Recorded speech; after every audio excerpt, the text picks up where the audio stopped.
All right, today we're going to show you all a really easy way to make cheese. And this is a cheese that anybody can make, and it's really with ingredients you already have in your house. So the main ingredient, of course, is going to be milk. Now, you can use regular milk that you buy in your grocery store. A lot of people think you have to use, milk straight from the cow, straight from the farm. That's not true. I've made this cheese multiple times, and there is other videos online that shows you how to do this. So you most certainly can make cheese from milk from the grocery store. So you'll need milk, and it's really simple. It's only 3 ingredients, and really you could do it with 2, but it wouldn't taste very well. This cheese it's a very good tasting cheese, but the salt is what brings out the flavor. So if you make it without salt, it's not going to taste very well. So, okay, so you have your milk. The next thing is going to be an acid. Now, most people will tell you you have to use vinegar, and that's just not true. Vinegar is the most widely used and accepted ingredient, and what it does is when you add it to the milk, when you add it to the milk, it separates the curds from the whey. Now, what's actually doing that though is acid. So what I like to use, and to each their own, the flavor is different, but what I like to use is lemon juice. Now, obviously, you want to play with this as you make your cheese, because some people, it's obviously going to give a different flavor. Some people may or may not like that, but I prefer lemon juice. Now, what we've used here is 1 gallon of milk. So on the lemon juice or vinegar, either one, to 1 gallon of milk, I would use 1/3 a cup, whether it's vinegar or lemon juice. And you can, if you wanted to mix it, there's nothing wrong with that. That would be perfectly fine. So you got your 1 gallon of milk, you got your 1/3 cup of either lemon juice or vinegar, and then the next thing is salt. And this is really what's going to bring your flavor out. You really want to use this. And I know it's going to sound like a lot, but you want to use at least 1 tablespoon to a gallon of milk. You need a lot of salt because it's almost like it disappears as you're making it. And when you're first making it, you're going to think it's too much. Trial and error is the only way you're really going to figure it out. But I'm telling you, for me, very minimum is 1 tablespoon of salt to a gallon of milk. But that's it. You only have 3 ingredients: your milk, your acid, and your salt. Now, you can add, sky's the limit on this cheese. So the cheese we're going to make today is called farmer's cheese, or it's also called, it has a few common names. It's either called farmer's cheese or paneer or Indian cheese. This is a really simple cheese to make, and you can put anything you want to in it. You can put fresh herbs in there, it tastes great. You can put spices in there. You can put hot peppers in there. Sky's the limit. You can put anything you want to in this cheese. It's like a crumbly cheese. Really simple to make. It takes about an hour start to finish, around about an hour start to finish.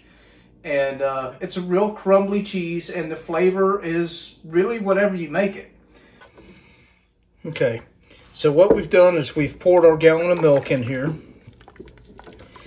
And we have this on a medium setting on the stove. What we want to do is bring this up to about 200 degrees. But you want to stir the whole time because you don't want this to burn. If you have to leave it for a second, you can leave it for a second, but I wouldn't do it as it's really getting warmed up. You really want to stir the whole time. So once you've got this to right about 200 degrees, you don't want it to boil. But with that being said, this is a very forgiving recipe all the way around. Okay, so what I mean by this is a very forgiving recipe all the way around is you can change the amount of milk, you can change the amount of acid, you can change the amount of salt, you can change all of that, and it's not going to affect it very much. In fact, some people don't even put an acid in. They don't put vinegar or lemon juice in. They just bring the milk to a boil. A lot of people don't agree with that, and I'm one of them, but to each their own. It is a way, it does work. Just not the preferred way in most people's instances. The salt, obviously, you don't have to add it at all. The acid, obviously, I've just explained to you, you don't have to add that at all. So when I'm telling you, you know, these specific ingredients and the amounts and the time and the temperature, this is one of those recipes where you don't have to follow this to a T. You can really almost make mistakes and it's not going to be a big deal. You're still going to make some cheese. You're still going to make paneer, Indian cheese, farmer's cheese. We call it farmer's cheese because we're on a farm. And another thing is there's a byproduct. Remember I said that when you add your acid, what happens is you separate the curd from the whey. Well, the byproduct, the whey, is actually a really good for your health, and also you can use it in so many things like fermentations. And if you have pigs, our pigs, man, it's so healthy for them. It's what's healthy for you. It's healthy for everybody. But our pigs, if we're not making like a lemonade or something with the whey, we'll give it to the pigs and they just love it. Now, another thing is you can also use spoiled milk, which actually, believe it or not, that's what we're using today. We went out of town and we got back and the milk was no good. But for us, that's a treat because now we know we get to make cheese, and we really love this farmer's cheese at our house. So we had about a gallon, actually a little over a gallon of milk that went bad because we thought we were going to be eating a lot of cereal, and that didn't happen. So we're taking the spoiled milk that otherwise most people would just throw away or give to their pigs because pigs love milk. And we're going to make a paneer, or a farmer's cheese. Well, one of the differences in using spoiled milk is you can see these curds have already started to separate a little bit. And it's almost up to temperature, but it wouldn't be that separated if the milk was good. And as you'll tell, the more time goes by and it starts separating even more, the water that you see on the sides is actually not water, it's whey. And that whey will have like a yellow tint to it.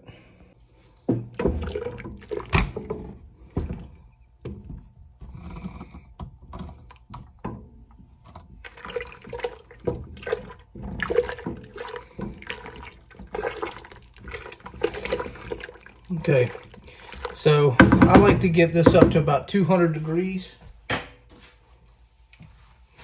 Doesn't have to be exact, but I like to get it up to about 200.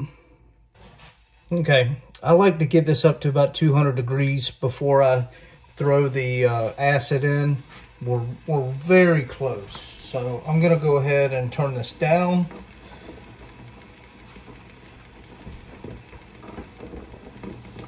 In fact, I'm going to go ahead and turn it off. And we're going to take our acid, which is lemon juice. We're going to pour it in little by little, all the way around.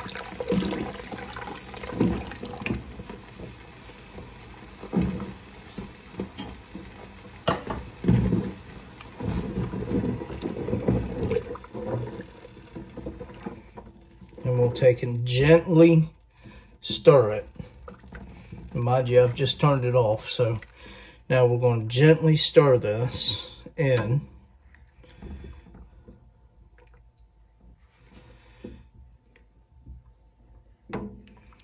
So that it will separate the whey from the curds. See it starting to get much more yellow?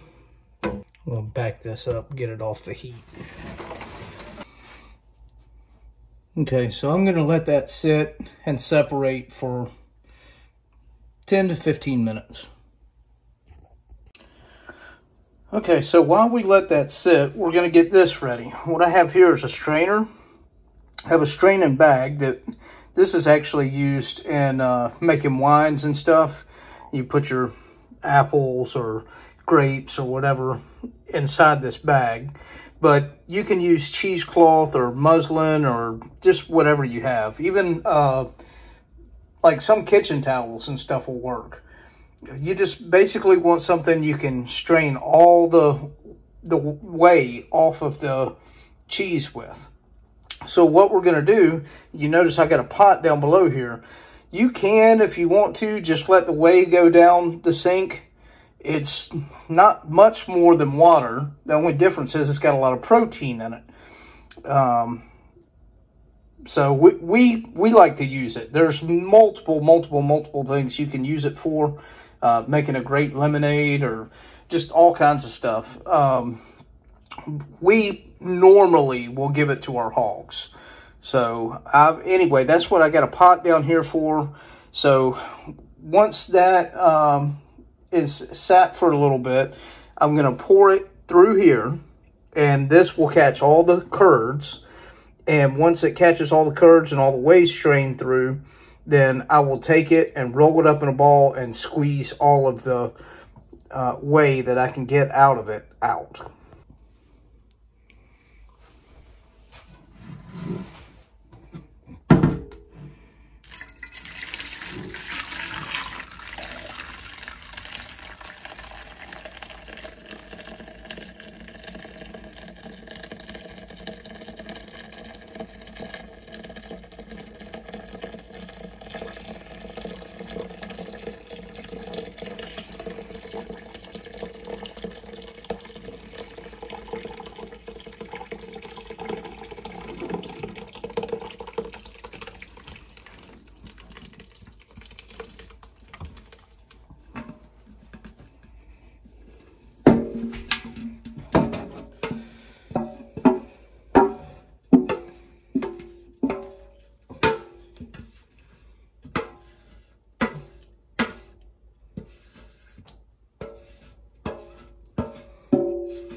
Okay, you can kind of see, this is what the inside of the pot looks like. Now, if I'm going to give you any good advice out of all this, before I even worry about getting that, because there was too much whey in the pot and it's coming up on my cheese, before I even worry about that, I'm going to clean this, because if you let this dry, it's concrete. Okay, seriously guys, make sure you go and clean your all of your equipment before you even worry about getting to this part, because if you don't, you'll regret it.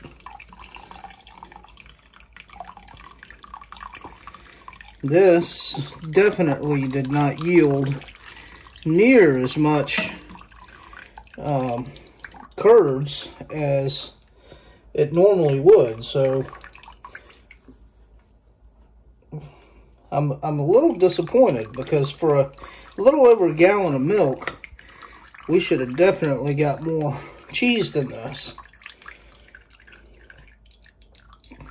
So what I'm going to do is I'm going to let this continue to strain. You can kind of see where we're getting so far.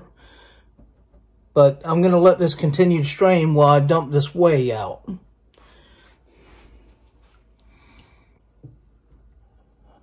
Okay.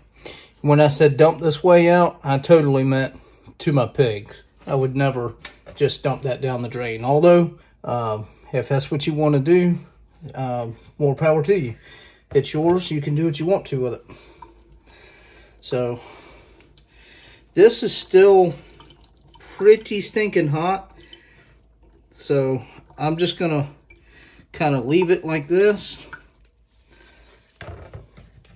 and I'm gonna let that sit for a little while, and then when I come back I will squeeze it even more. Put a little bit of weight on it. But when I'll come back and I'll just keep squeezing it and squeezing it and squeezing it. Okay, now that you got it like this, I'm gonna break it up. It's cooled down enough to mess with, and you see that's all the curds there. So when it was kind of together, the only difference was that, you know, we had been squeezing it. But I haven't squeezed it all at all yet. So I got 1 tablespoon here. And I'm going to fill that slap heaping, and I'm going to mix it in there. And I know it looks like a lot. I mean, it looks like a ton, and I know it.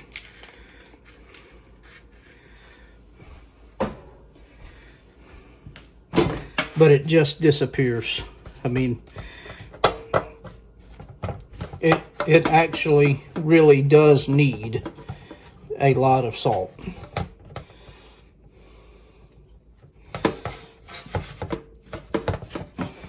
Without it, you just don't get no flavor. And I don't know about y'all, but I like flavor. Now this is going to make some really good farmhouse, paneer, Indian cheese, however you want to, whatever you want to call it. This will be very good. Now, as you can tell,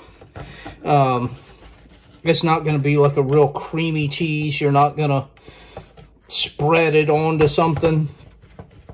It'll look like it did before. You know, it'll be like a ball, basically. And then you'll just cut that ball up. But if I had to, I just absolutely had to compare it to another cheese, it would kind of be like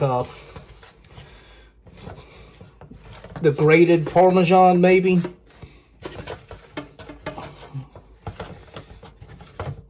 This really is a cheese all its own, so it's hard to compare.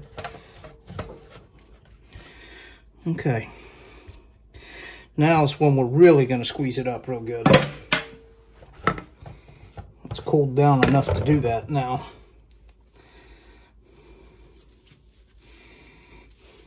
Okay. You see all that coming out? That's what we want. We want to get all the juice out that we can, all that whey that we can get rid of. Because this is it's a dry cheese, but it's not anything like cheddar. And another good thing about this cheese is that this will be ready to eat in, I don't know, 30 minutes. So this isn't one of those cheeses that has to sit for months. You'll eat this the same day you make it. All right, and this is what the cheese comes out looking like. Obviously, we've already put it in the refrigerator in a Ziploc bag. In our family, this won't last long enough to go bad. But if you want to, you can take this and cut it in half or quarters or however you want to do it, however much y'all will eat. And you take the rest of it and put it in the freezer. And it'll freeze well as long as when you lay it out in the refrigerator and give it a day or two. And it lays out perfectly. But anyway, that's it. This cheese is very good. It's very crumbly, as you can tell.